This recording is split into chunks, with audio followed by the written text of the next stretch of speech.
Thanks very much for the opportunity to be here.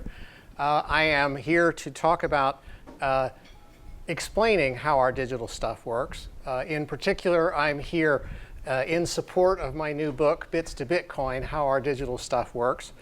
And in that context, there are two different audiences that I'm expecting that I'm addressing today. One of them is a potential reader for whom the key question is this my kind of book? Am I interested?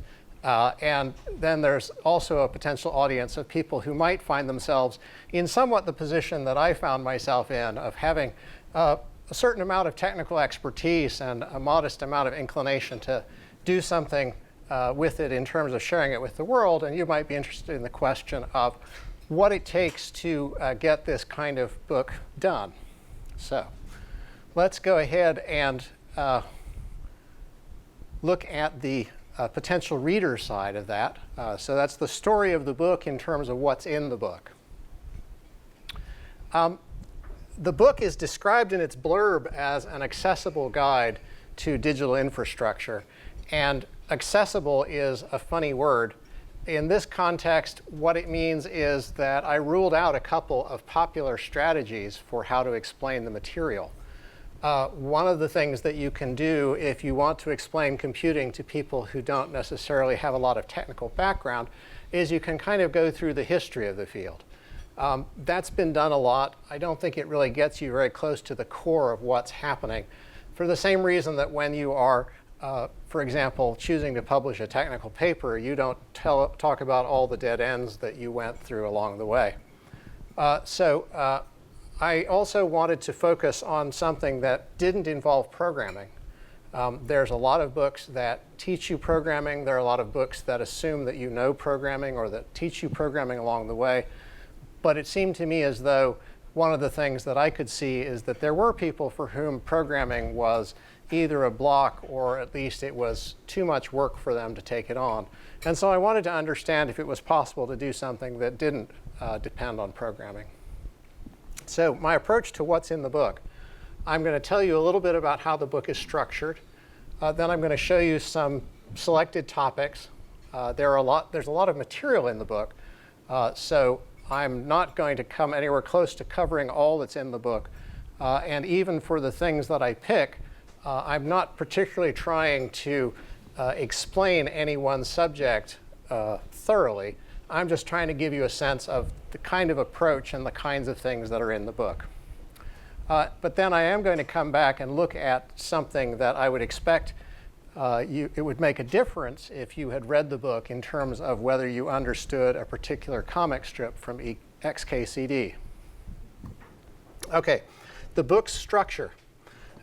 It starts with the idea of a single process, just what a computation is, what the limits are, what the power of a single process is. Then it proceeds to the question of what it means when processes interact. But for both single and interacting processes, the assumption is that nothing in the world is going wrong. The processes themselves might have some problems, but there's nothing about their environment that's problematic. In the third part, unstoppable processes, now you have the situation that something can fail, and so you want to figure out how to arrange your resources so that you can keep going in spite of some kind of failure. In the last part, there are not just these accidental or natural kinds of failures, but there are deliberate failures. There are attacks. And the question then becomes, what does one do about defending a process? How does one continue to work even in the presence of deliberate attacks? This is the list of chapters. I'm not going to try to walk through it, but I just want to give you a sense of what's in it. The breaks between these numbers correspond to those different parts. And I'm going to use this so that you get a sense of us marching through the book with these examples. So I'm going to start by talking about steps and the nature of being digital. So we can look at this painting from the 19th century, and we can say that there was something that was quite unusual and radical about it at the time that it was painted. And that was that it was visibly composed of discrete parts. And this style of looking at things as made up of parts is kind of the essence of what we mean by saying that things are digital, that they have boundaries that we can recognize. Now, one of the questions that people at this time would ask is, why would you do such a thing? We can look at that in a somewhat more pragmatic engineering sense, and I'll do that in a moment. But the digital world, for our purposes, is composed of these kinds of stepped notions, that the things that are happening happen in discrete steps. The things that the actions are happening to are, in some sense, stepped or chunked. And we can distinguish between steps and ramps as, in some sense, equivalent ways of getting from point A to point B, particularly if, as in this example, they have the same slope. But your experience of walking on these is quite different, in the sense that if you just take a small step to the left or the right, a small movement left or right on the steps, you may find yourself making quite a sharp change in the vertical direction, whereas a corresponding small shift to the left or right on the ramp is going to cause you to only have a small shift in your vertical direction. This is, I'm sure, obvious to all of you, but it's not as commonly recognized that this is a way of understanding what analog versus digital is about. Now, these are not implacably opposed worlds. These are just different models. We can take that idea of steps, and we can make the steps as close to the ramp as we like by making the steps smaller. So that's a handy thing to know. And then we can ask the question, as I suggested the viewers of that art might have asked, of why are we bothering to do this? It seems sort of odd. And one of the things that's worth being aware of is that you can take information and you can transmit it in the presence of noise more effectively if you are using a digital encoding. So here we have a kind of a wiggly analog signal to which we're adding a small amount of noise. And that's just happening because we're trying to transmit it through the world, and the world is a noisy place. And what we end up with as a result is this somewhat distorted version of the original signal. And the challenge that we have in this setting is that it's hard to tell which parts of that result came from the noise and which parts were coming from the original signal. We have a somewhat easier time if we start with this chunky digital signal in which the value is bouncing back and forth between this high and this low level, because then when we add in the same kind of low level of wiggly noise, we wind up with this, again, somewhat distorted result, but it's straightforward for us to recover our signal that we started with, because we know that the little wiggles in there don't mean anything. Okay, so that was a kind of a quick excursion into how we could talk about what it means to be digital and why you might even care. Let's talk a little bit about recursion. And before I get to that, I would have had to say something about names and names as a basis of computation. But I'm going to skip past that, and we're instead just going to start with this notion of acronyms as a kind of a humorous way of bringing up ideas involving recursion. Now, it's common to have acronyms, and people understand them as substitutions between the short form of the acronym is just the letters, and then there's a longer form that's a phrase or a name. So for example, when we see IBM, at least in the old days, that was International Business Machines. FAA is the Federal Aviation Administration. NSA is the National Security Agency. You probably know lots of acronyms like this. Then we get to this question of TLA. TLA is an acronym that means three-letter acronym. And so there's a kind of a humor there in that TLA is itself a three-letter acronym. Now let's consider a slightly more involved version of that kind of self-referential quality. And let's consider the acronym XENU. Xenu turns out to be an acronym that means Xenu is not Unix. Okay, and that again is something that we as people can look at and can say that there's something slightly entertaining, something that tickles our funny bone about that. But we also recognize that there's a problem here in the sense that if we just blindly went on doing this expansion, we don't get an improvement, right? Xenu is not Unix, is not a better version. Plus, it's no closer to being resolved than the first one was. So we've noticed that there's both the potential to have a name kind of fold back on itself, and we also have to be aware of this potential infinite expansion problem. Let's shift gears a little bit and talk about a Mother Goose story, which you may or may not remember from your childhood. It starts with, "This is the house that Jack built." And it goes on to say, "This is the malt that lay in the house that Jack built.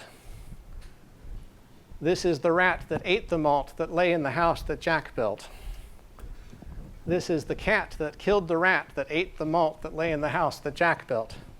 Now, this goes on for a very long time. It gets to be quite an extensive set of things that are happening to this malt in the house that Jack built.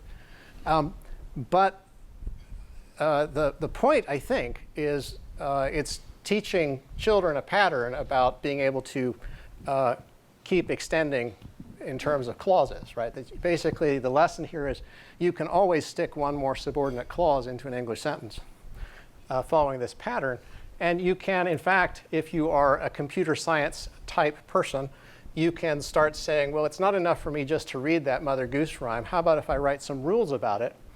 And the rules that you wind up with include this notion of a compound phrase that is defined in terms of itself. And so you have this phenomenon that something that is quite familiar even to children turns out to have a mechanism lurking inside it that's this relatively interesting computer science concept of recursion. And we also have the observation here that in addition to allowing you to produce a phrase of arbitrary size through this recursion, that we don't have to worry about the infinite expansion that we had with the Xenu example, because this rule involves two choices, and in one of those choices, it's not recursing anymore. Okay, so we have a way out of the trap, if you like. Okay, so that was another example. Let's talk about what happens when things fail in one way or another. Here's a way that you might think about disk drive reliability. I've read something on the internet that says that my disk drive has a mean time before failure of 1,000,000 hours. 1,000,000 hours is more than 100 years. So I don't need to worry about disk failure. And the counterpart to this is this poor person here who is drowning in water with an average depth of 6 inches. Right? And so the cautionary tale here basically is that the mean time between failure of a disk drive is a statistical property. And it's true of a very large collection of disk drives. But that doesn't mean that it tells you reliably how your particular disk drive is going to behave. So you need to do backups, even though they're a pain in the neck. Something that I wanted to include, because I know there are people in Cambridge who are interested in CDNs or do that as part of their job. In the book, I talk a little bit about constructing a simple version of how browsing works. And then I revisit the topic in order to talk about some of the things you need to do to make these systems scale. And one example is that you can look at the idea of having lots of people all over the world getting their content from a single place. And you can see that there are two kinds of problems with this. First is that there are a lot of arrows all converging on this one site. So that corresponds to a lot of work that site is going to have to do, and a lot of traffic that's going to have to go in and out of that site. And you can also notice that some of these lines are quite long, and that corresponds to people having probably poor performance as it takes a long time for their requests and their response to get back and forth.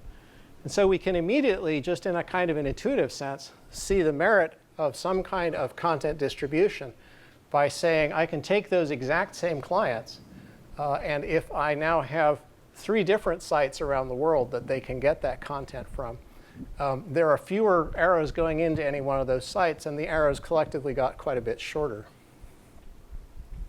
OK, let's talk a little bit about some of the things that go into the Bitcoin part.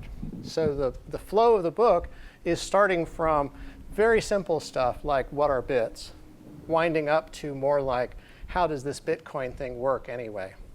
And a piece of what we need toward the end is to understand something about public key systems and signatures. So a public key system involves this idea that you can have keys come in pairs, private-public pairs. And that what that allows you to do is that if you're one of these 2 defenders that's trying to share information with each other without the attacker getting at it, this is a more complex system, but your job as a defender is much simpler than it was if you were trying to do this with secret keys. It's simpler because these private keys that are shown up at the top you can keep them completely private. You don't need to find some cunning way of sharing them with each other. And meanwhile, these public keys are things that can be made completely public. You don't need to worry about keeping them secret. So it's completely fine in this world that the attacker has access to the public keys. Why does it make a difference that you have these private keys and public keys? Well, one of the things that you can do with them that's handy and that turns out to matter in moving the Bitcoin ideas forward is to be able to take some data and combine it with your private key in order to produce something that has been signed by you. It doesn't hide the data. It just makes it so that there's an integrity check on it. And that integrity check is associated with your private key. OK, and this complicated machinery in the middle is just sort of there to establish that this is not a trivial thing to do, but we're also not going to explain it in any great detail. So then what does that allow you to do? Now you can take this signed data and you can combine it with a corresponding public key. Now, there's some tricky parts here about how someone actually knows which is the right public key. That's a separate discussion. But let's just for the moment assume that you know which public key corresponds to the person who allegedly signed this. You can take the signed data, you can take the corresponding public key, and you can hand it to another kind of machinery that comes back with an answer that says either that's fine, that corresponds to the private key that was used, or it says, no, there's a problem. If it says there's a problem, you don't necessarily know whether the problem is that it was signed by someone else, whether it just wasn't signed in any kind of meaningful way at all, or whether someone has tampered with the data. So it's worth being aware that you don't necessarily know what kind of thing has gone wrong. But it's powerful to know that there is something that you have as a check here. OK. So that was a small number of topics and different points of the book to kind of give you a flavor of what kind of material is being covered.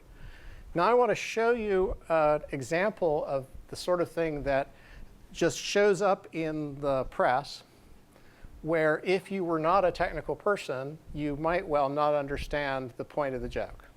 Okay? So here's an XKCD cartoon. If you can't see the URL, it's number 2030. And the first couple of panels are just basically setting up the idea that other engineering professions know what they're doing. So I'm not going to read them. And the third one just leads us into the question of computerized voting. The core of the discussion is happening in the bottom 2 panels, where the interviewer is saying, wait, really? And the software engineers are saying, don't trust voting software and don't listen to anyone who tells you it's safe. Why? I don't know how to put this, but our entire field is quite bad at what we do. And if you rely on us, everyone will die. And then the interviewer goes on to say they fixed it with something called blockchain, which prompts the software engineers to scream and say, whatever they sold you, don't touch it. Bury it in the desert. Wear gloves. OK. So one of the things about this is that you might not necessarily understand why this is mocking software engineers. You might not understand why blockchain is causing people to scream, why it just seems like a stupendously bad idea to get blockchain and computerized voting and software in general all mixed up together. Now, I have to tell you that this cartoon is great because when I was pitching this book, one of the things that people would ask me is, what will people be able to do after your book that they couldn't do before? And so they would say things like, will they know how to program? And I'd have to say no. Will they be able to change their tire? No. Will they understand a particular computer system really well? No. They'll just sort of be better at a lot of different things. But you see, now I can point to this cartoon and I can say, if they didn't understand this cartoon before, I bet they really do understand it now. And here's my argument. If we go through what you need to understand to get the jokes in the cartoon, one part of it is that software is often flawed. So I talk about that a lot in Chapter 6. We also have to understand that just because you know something about how hardware systems fail, that doesn't necessarily mean you understand anything about how software fails or what to do about it. So that's in Chapter 17. Security is intrinsically hard is something that I talk about in Chapter 21. Software trust is especially hard. I talk about that in Chapter 22 in the context of what's called the Ken Thompson hack. Identity in cryptographic systems is not the same as in ordinary life.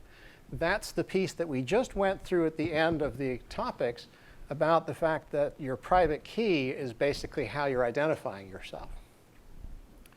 And finally, we have the fact that blockchain trust is unproven. Blockchain systems work for some definition of work, but that's not quite the same as saying that people know whether they can trust them in all circumstances. OK, so that is a flavor of what is in the book. Now I would like to turn to telling you a little bit about what it took to write the book and to bring it to this point. So this is the potential writer story of the book piece. And I want to go through some common questions that I get asked. Why did I write a book? I should be clear that I have found it fascinating to meet people who knew from their very early years that they really wanted to be a writer. I am not one of those people. But there was a part of me that sort of thought that at some point in my life it would be nice to publish a book. And one of those things, I think it would be overstating it to call it a midlife crisis, but a midlife swerve or a midlife shift took the form of saying, well, you know, I'm turning 50, and I'd be OK if I tried to publish a book and failed, but I would feel kind of dumb if I never tried. So if not now, when? I had a further motivation because my wife and I had the good fortune to rear 3 smart but non-technical children. The smart part is nice. The non-technical part is OK. But it does mean that there was sort of this quality that I had spent all the years that Chris was referring to in which I was doing distributed system stuff. And I was basically unable to explain to my children kind of what the point of it all was. And I had already started teaching at MIT as a transition out of doing startup kinds of things. So the MIT part was interesting because there's this class at MIT called 6033, which is the undergraduate systems class. And it covers a combination of operating systems, networks, security, some other things mixed in there. It's a very demanding class. I was just one small part of the teaching staff. It's a vast machine. But I knew that I liked teaching that material, and I knew that I wanted to find a way to convey some of what I thought was fun and interesting about that class to my children. So was there an opening? The textbook for 6033 is a book that I have a great deal of admiration for by my colleagues Franz Kashuk and Jerry Salzer. But it's quite long, and it's quite technical, and it was clear that it wasn't the book that they would want to read. Meanwhile, there were lots of books that were the sort of computers for dummies style thing. And what I found when I looked at them was that they tended to have a fair bit of stuff about here's what's happening inside a computer, and not much after that. And I was interested in sort of saying, yes, now you know what's inside a computer, but now let's talk about all the things that computers can do once you have them. And as I mentioned before, I didn't really want to treat computer science and programming as necessarily near equivalents. So my overall goals were to cover things that I thought were interesting or philosophically entertaining or just entertaining, with no programming at all, and with my children as the target audience, and as you'll see shortly, my editors. So how did I write the book? So one part of writing a book is that you have to just keep at it. There used to be a feature in the Financial Times where they would go talk to authors about what their habits and tendencies were. And I noticed reading these items that they almost always had some sort of routine that they stuck to. There was almost no commonality to what their routines were, but almost all of them said that they had something that they stuck to very rigidly by way of getting their writing done. It was also helpful to have manageable goals. I was mostly focused on getting this to be something that my children liked. Otherwise, it's really easy to freak out at how hard it could be. And I had this reviewing pipeline from the most technical to the least technical child. So I would write a chapter, and I would give it to my youngest child, who was 16 when we started this process. And when he got to the point where that was sort of a working chapter, then I would pass it on to my middle child, and this process would repeat until it made it past my oldest child, at which time I would be gathering up those chapters that had made it through the pipeline and sending them in batches off to a professional editor. Because of the fact that that editor was paid, I had an incentive to not do that too often, right? There was an overhead associated with the contracting. OK, how long did it take? We have two different kinds of time that are relevant here. One of them is from when I started writing anything to when the manuscript was handed over to the publisher. And when I did the math, that turned out to be a little more than 4 years. That almost certainly could have been less time. I was doing a lot of other things along the way. But then after I turned in the manuscript, that was about another year. And when you're an author and you've written this book, you sort of think, how hard can it be to get this book done? But I don't think that it's actually within your power to do very much about that amount of time. I did have an agent, and so a lot of people asked me the question, how did I find an agent? And initially, I didn't think I would need an agent. I didn't think I wanted an agent. I did due diligence of going to my MIT colleagues and saying, you published books recently. What would be your advice to me if I was trying to write a book and publish it? And they pretty consistently said that they would recommend self-publishing. And I thought, that's interesting. Good to know. And I think that their advice was correct, but it required some additional context that I didn't appreciate at the time. I think that the right advice is self-publishing is the right thing to do if you have already published a book. I think that it's very surprising, but it's hard to really know, despite all the resources out there, it's hard to know what it takes to produce a book if you're doing it all for the first time. I think that I'd be much more I'm not particularly inclined to self-publish anymore, but I think it would be much easier for me to do so having made it through the process once. So, as I say, I thought I was going to self-publish. I just write and write and write. I wind up with a substantial manuscript, but I'm at the point where I'm kind of tired of dealing with this stuff, and the things that I thought I could have done in terms of producing and distributing this book are seeming less appealing. And so it seems like it would be a good idea to get an agent and see whether it's possible to sell this book. OK, so one of the things that you can do that's quite nice is you can purchase access to an agent. The usual way that one gets an agent is one just sends letters to the agents that the agents then get in vast volumes and somehow sift through. But there are these charitable settings in which it's possible to basically buy some of an agent's time and have them tell you either that your book is kind of appealing or that it has no appeal whatsoever and why. And I thought this was probably going to be worthwhile. And I did get a positive reaction in this context, so we started working together. But I did want to note this is not the conventional way that you get an agent. When I say that I got a positive reaction, this is the report that I got back at our first meeting. And there's kinds of nice things in here about, does the idea of the book come through? Yes. Is the story sufficiently described? Yes. Are the qualifications and platform of the author clear? Yes. Is the font and length appropriate? Yes. But then we get on to things, oh, and there's this verdict. Would you have taken absolutely right up my alley? Ooh, that's very nice. But then we have these things like, does first paragraph make me want to keep reading? No.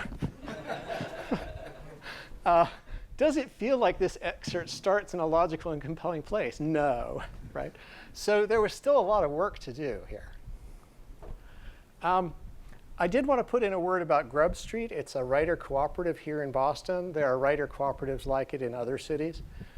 They were the sponsor of Manuscript Mart. They also do lots of classes and workshops. They were very helpful to me in terms of getting this book developed and finished. And so I do want to give them credit. And I also want to give credit to my wife for sending me there. Of course, it also got me out of the house. So that was part of it. How did I find a publisher? MIT Press published this book, and I first had contact with them in May 2014. And I just sent them an email saying, I noticed that you seem to be open to people sending you books, maybe, or proposals. And so we started having conversations. They've always been very nice, even when they were saying no. So we might ask the question, given that I was talking to MIT Press before I was talking to an agent, did I really need an agent? And probably the answer there is no. If I just wanted to work with MIT Press to develop the book, I probably would have been fine to just work directly with them.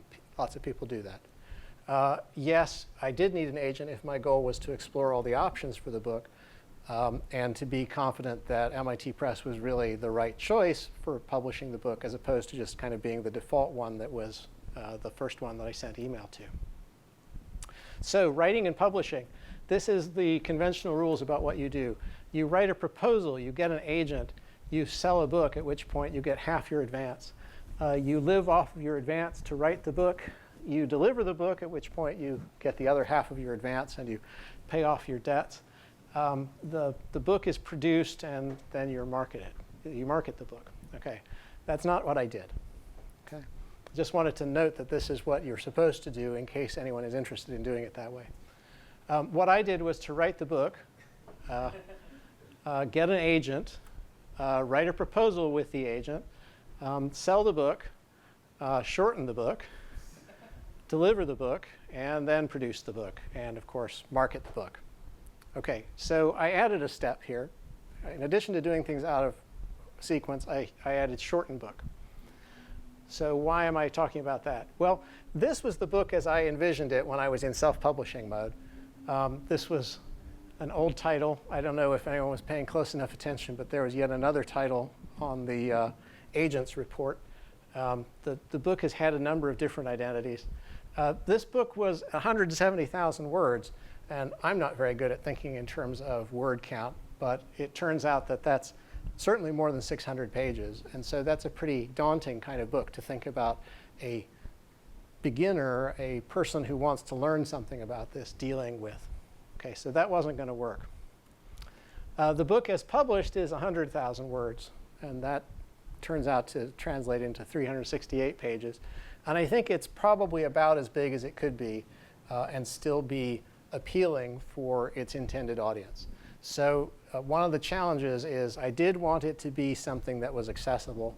I did want it to be a modest kind of book. I also wanted it to be an illustrated book, which it is. It's tough to do all those things and still keep the page count down. Was it worthwhile? Yeah, overall, it's been great. And I've sort of declared myself success in this space ever since 2016, because my original goal was just to write a book for the children.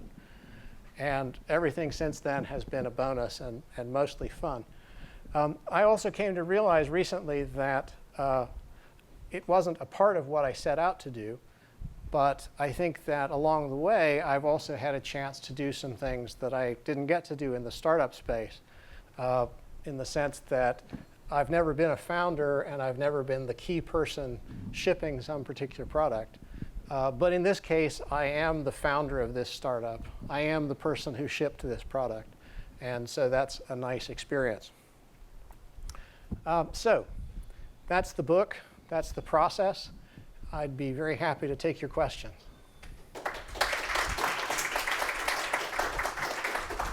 All the stuff that got left out. Are you going to have a director's cut or something? Yeah, well, can I buy the extended Blu-ray? One way I think about that is to say that I have the material for a sequel, or I have material for smaller packages. Some of the stuff that wound up getting cut probably would work well as essential knowledge books, so that's another possibility. Yeah. You have a website listed on one of those pages.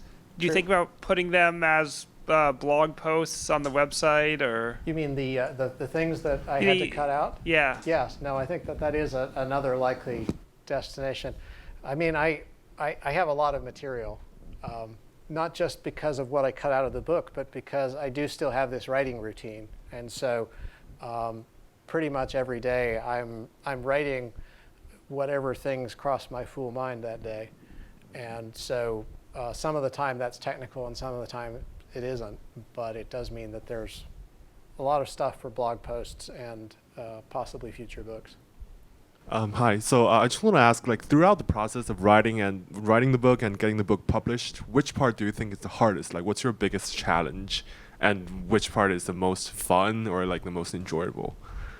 The writing itself, especially when the writing is going well, is a lot of fun, and especially when you're convinced that the fact that you're writing well and that it feels good means that it's going to turn effortlessly into some fabulous book. I think that the parts that are hard, cutting the stuff that you've written so as to get down to a word count turns out to be hard if you're going to get it to be coherent. Doing the index was simultaneously fascinating and excruciating. It's a fascinating process because you're working with the final text of your book, and what you're trying to do is to collect all of the conceptually related things wherever they are scattered in the book. And what you discover is it's kind of like an X-ray of your book. You wind up realizing, oh, I talked about this thing there, and I also talked about it here, but unfortunately I used different words in the two places. And so you learn a lot about the way you write, but it's unfortunately too late for you to do anything about it because you're doing it on the final version, and they're very clear with you that you do not get to rewrite your book at this phase. So that also, my wife will tell you that the period of time when I was doing the index, I would just keep coming down and saying, oh, I'm almost done, I'm almost done. And I would do that for weeks at a time. Oh, so you have two interesting ranges in there of how long it took you to write the book. But something you didn't mention is how long it took you to acquire the knowledge to write the book. And that's from the very beginning up until then. And then how much time you invested during the writing to acquiring the knowledge that you lacked when you started. Well, so that's a good question. I mean, one way we could talk about this is to say that the things that I was writing about are things that I have effectively learned over 30 plus years. On the other hand, there were also some things where I needed to go and learn a specific piece of technology just for the book. Now, one example of this was that I didn't really understand some details of how Wi-Fi works. And I thought, that seems like it would be a good thing to include. Now, it turns out that wound up on the cutting room floor when I had to cut the book down again. So it was a case where I learned something in a kind of a tactical mode, and I produced an explanation of it that I liked, and then I had to throw it away again. But most of it, I think, came down to I had learned a lot of this stuff across the different kinds of things I've done in industry and in academia. And really the main work of writing it, other than the construction of the text, was to be thinking about those things and saying, I know how I would explain those to a technical person, but I have to think about it differently. I can't just fall back on those kinds of things. I'm going to have to find some kind of a metaphor, some kind of an example, some kind of way of tackling it. And so I think that was a lot of the intellectual process of doing the book, was kind of finding ways of saying, I've got something interesting technical to say, but I can't use the ways that people typically talk about it. So what did you leave out, other than Wi-Fi? Atomic transactions, I had to leave out there's a mention of them, but it's sort of a hand wave that says they solve all kinds of problems. I had to leave out synchronizer failure, the sort of boundary between the analog and the digital world, even though there's some fascinating things that happen there. I have lots of slightly dubious musings about the nature of time, and so those all wound up on the floor. I think that atomic transactions was probably the biggest piece that I had to take out. So were you worried that calling the book Bits to Bitcoin would lead people to focus more on the Bitcoin than the bits? Yes. Well, that's still an ongoing challenge for me in terms of the marketing. On the one hand, it's nice to have a title that attracts attention because it's timely. On the other hand, there is a little bit of a possibility of either disappointing the reader because they expect it to be all about Bitcoin, or of misleading the reader that they, So yeah, the title is sometimes a bit of a challenge, but it's, as you can see from those other ones like Unstoppable Time Traveling Phantoms or Machines Behind the Curtain, it's much improved. Thank the speaker. Great. Thank you all.